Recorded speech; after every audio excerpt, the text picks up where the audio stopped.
75க்கு all out ஆன Delhi capital அப்படிங்கிற மாதிரி தான் இருக்கு. என்னது டெல்லி கேபிட்டல் 75 ரன்னுக்கு ஆல் அவுட்டா?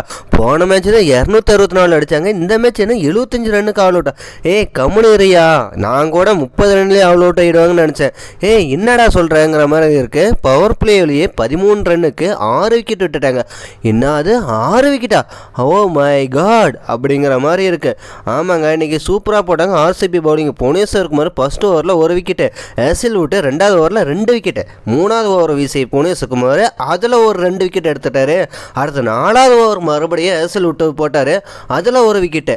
ஆமாங்க, இப்படி தான் இன்றைக்கி நடந்துச்சு. விக்கெட்டு மேலே விக்கெட்டாக விட்டு தள்ளி இருந்தாங்க டெல்லி கேபிட்டல். இன்றைக்கி யாருமே அடிக்கல. ரித்திஷ் ராணா, கேஎல் ராகுல், சமீர் ரிஸ்வி, ஆக மொத்தம் இன்றைக்கி யாருமே அடிக்கல. ஏதோ அபிஷேக் போகிறாள் தான் அப்படி இப்படின்னு ஆடி 30 ரன் அடித்தார். Miller 19 run.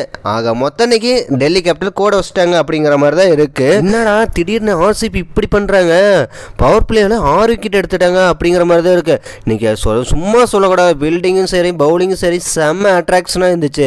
அவ்வளோ ஆக்ரோஷமாக போட்டாங்க இன்றைக்கி ஆர்சிபி பவுலரு.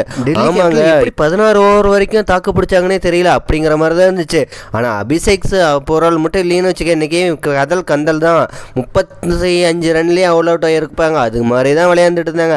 ஏதோ அவர் பார்த்து 30 ரன் அடித்ததுனால இவ்வளோ ஸ்கோர் வந்துச்சு, 75 ரன் இல்லைன்னு வச்சுக்க, அதுவும் இல்லை அப்படிங்கிற மாதிரி தான் இருக்குது. அதிகபட்சமாக அபிஷேக் போரால் வந்து 30 ரன்னும், டேவிட் மில்லர் வந்து 19 ரன் அடித்தாங்க. 16.4 ஓவர்லேயே ஆல் அவுட் ஆகிட்டாங்க. சரி, அதிகபட்சமாக எஸ்எல் விட்டு வந்து 4 விக்கெட்டும், புவனேஸ்வர் குமார் 3 விக்கெட்டை எடுத்தாங்க. சரி, செகண்ட் இன்னிங்ஸ் ஆர்சிபி இதனால் ஒரு மேட்ரா 75 ரன் ஈஸியாக சேஸ் பண்ணிவிடுவாங்கன்னு தான் நினைக்கிறோம். சரி, வெயிட் பண்ணி பார்ப்போம் என்ன நடக்குதுன்னு.